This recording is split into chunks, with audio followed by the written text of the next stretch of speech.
So contraceptives, the second issue is abortion, and second is contraceptives, yung mga gamot na pampalaglag.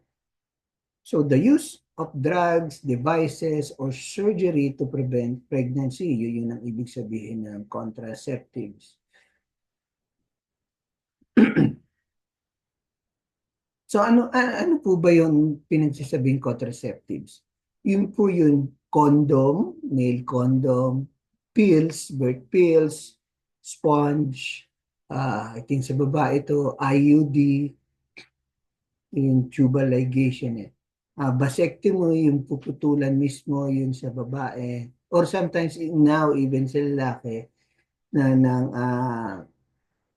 kung saan dumadaan yung mga sperm cells, sterilization, ito hindi pinuputol pero tinatalian lang so that maybe in the future pwede pang ituloy, pwede pang magbuntes o makabuntes. And emergency pills, implant, female condom, meron din ito. And now yung modern times is yung injection na lang, pero sometimes it's not effective. And yun madali ngayon is yung patch. Uh, Yun yung mga options ng contraceptives. Now, ang moral dilemma is yung paggamit ng mga bagay na to. Is it morally right to use condom, pills, ligation, contraceptives? Tama ba? The moral, the cultural understandings, especially in a Catholic world, lalo ang Pilipino, everything here is wrong. But ano pa ang sinasabi ng Biblia? So ethical consideration in question. So unang detailed question, when is the conception justifiable? Now in the case where a woman's health is at risk due to pregnancy or situation where a couple is not ready or able to care for a child due to financial, emotional, practical reason, is contraceptives permissible?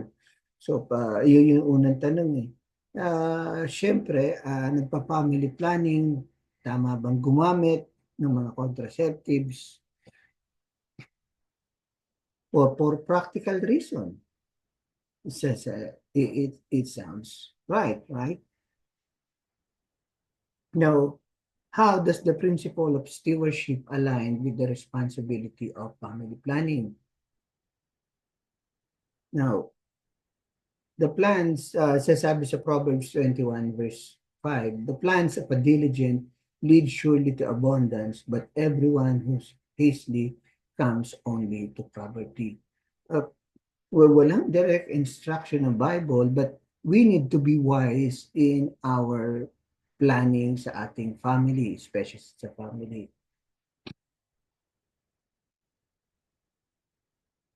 So what is the moral difference between contraceptions and abortion? Kasi paano daw ang difference ng contraceptives kaysa magpa-abort?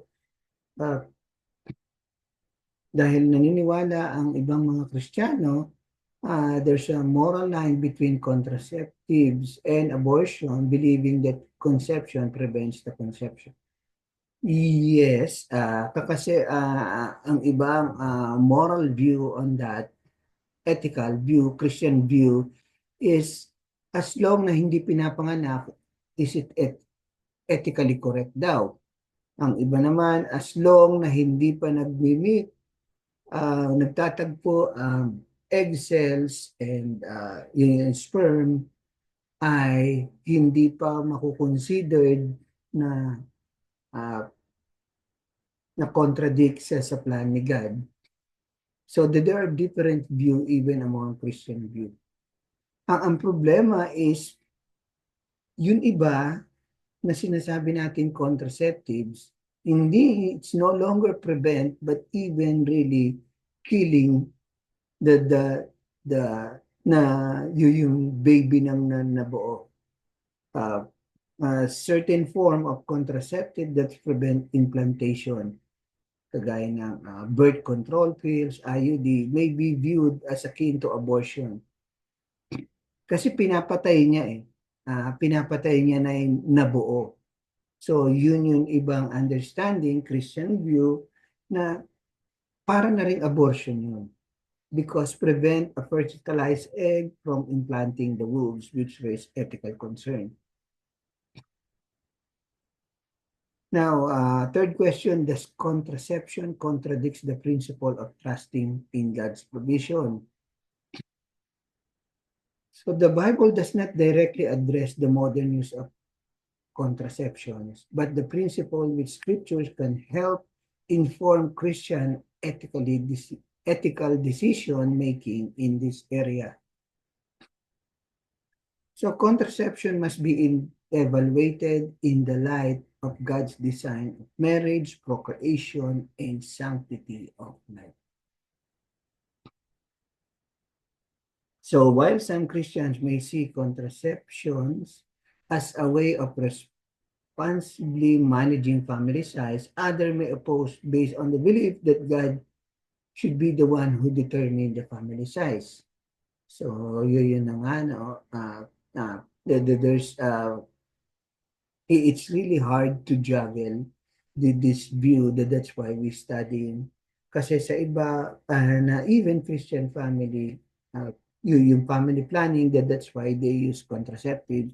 But sa iba naman, we don't use contraceptives, bahala na si Lord mag-decision. Pero yung ganong principles, we need really to be wise. Is there other way na hindi gagamit ng contraceptives like a natural method, which even tinuturo na ngayon sa school? Now, ngayon ang question, tama ba ito? Biblically, in a point of view. So we will answer that later on. So it's crucial approach to issue prayerfully, seeking guidance, alignment, decision with biblical principles. Now bakit gusto ko lang i-add a bit of wisdom. Noong araw, walang problema tutong contraceptives. Kasi noong araw, di po ba, yung mga ating mga tatay, lolo, ang daming mga anak. Either pinaka-minimum, 7 Kaming magkakapatid, 7, and even pataas pa. Kasi madali pa ang buhay noon, hindi ba? Kahit maraming anak mo, kakaya mong buhayin. Ngayon, ang main ethical decision is not really on the ethics, but on the reason ng pagtitipid,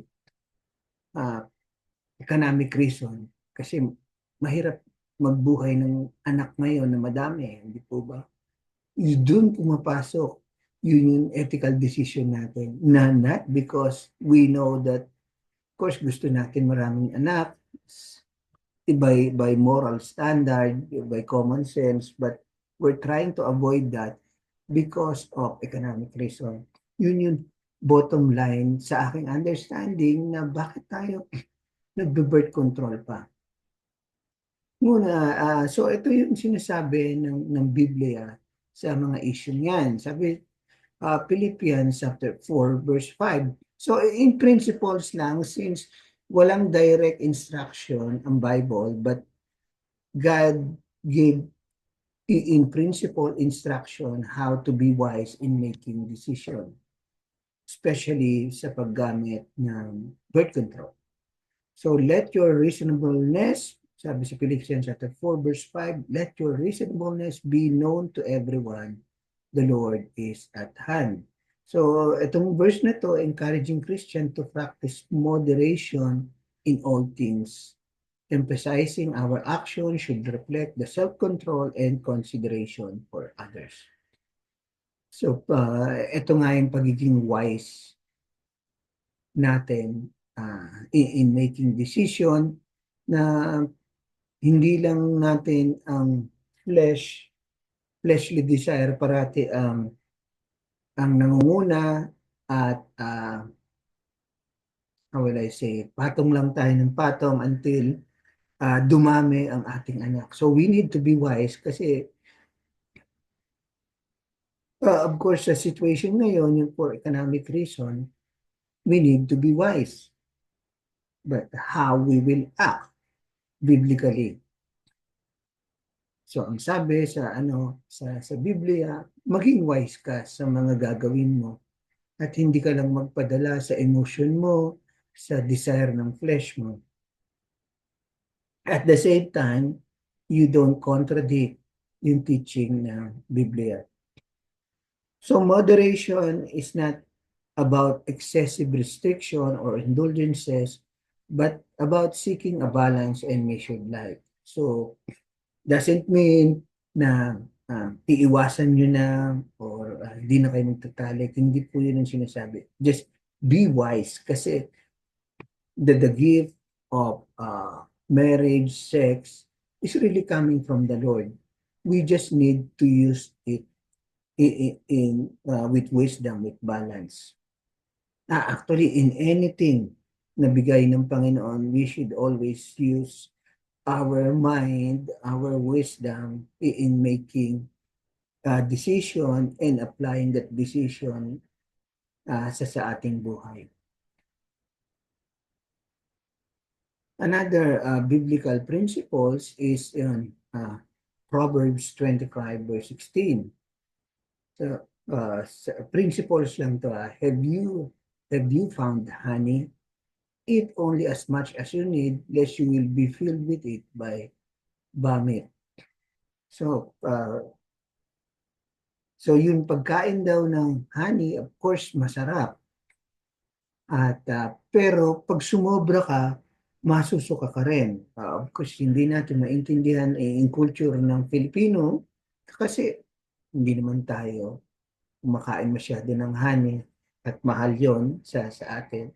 Ngunit in Hebrew culture, during that time, available to ng marami. And sometimes, pag kinain mo daw to ng marami, masusuka ka. So the point is that the principles po ang kinukuha natin. So this, sabi rito, this is a practical example of moderation, where even sometimes as good as honey to be consumed in moderation. So kahit ano pong gagawin natin, dapat in moderation. Similarly, even good and perishable things such as contraception may be misused or even taken to extreme if not considered wisely. So ganun din po ang paggamit ng birth control. Some birth control are permissible, others are really parang abortion na. So we need to be wise. Ganun din ang pagtatalik sa ating mga partners. We need to be wise. Hindi lang fleshly desire parati ang nangunguna. Another biblical principles is in 1 Corinthians chapter 6 verse 12. Sabi ni Apostle Paul, all things are lawful to me, but not all things are plentiful. All things are lawful for me, but I will not be dominated by anything. So ang sinasabi ni Paul, pwede ko naman gawin lahat kasi Christian na ako. Ngunit kung gagawin ko lahat, hindi naman ito makakatulong sa atin. Right? At ganun din sa atin. Kasi nga we're given by grace, pero hindi lahat ng bagay na didesisyonan natin ay makakabuti sa atin. So we need to be wise. So Paul addressing the freedom of Christians have in Christ, but it stressed the importance of not being controlled or dominated by anything, including our desires and practice that seems permissible. Of course, gusto natin gawin yon, ngunit dapat ba parating mauunahan tayo ng ating fleshly desires? So we need to be wise. So biblical moderation, another is in 1 Timothy chapter 6 verse 6 to 10. But godliness with contentment is great gain, for we brought nothing in this world. Yung contentment, ito po sana ang magandang traits ng Christian, but a lot of us, really na nag-struggle pa sa issue ng contentment. So this passage emphasizes contentment and the danger of excessive desires. Yun ang main na problema natin. That's why we have problems in this world. Dahil hindi tayo makontenta eh. Hindi tayo makapagpigil sa ating fleshly desire. That's why we have problems. Hindi po ba? And I'm talking about Christians only. So while it doesn't directly address contraception, it speaks the principles that Christians should vary of action driven by certain motives or desires. So, ganun pa rin, we need to be wise. Because sometimes we need to control our eagerness and sometimes we need to be content. Hindi na lang kung anong desisyonan natin sa utak natin, hindi natin iproprocess and papasok lang yun ating urge ng ating katawan.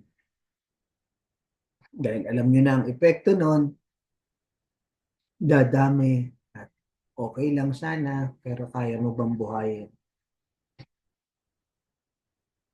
So there are natural ways of birth control without violating the laws of God. So sabi sa Jeremiah chapter 1 verse 5, before I formed you in the womb, I knew you. And before you were born, I consecrate you and appointed you a prophet to a nation. So,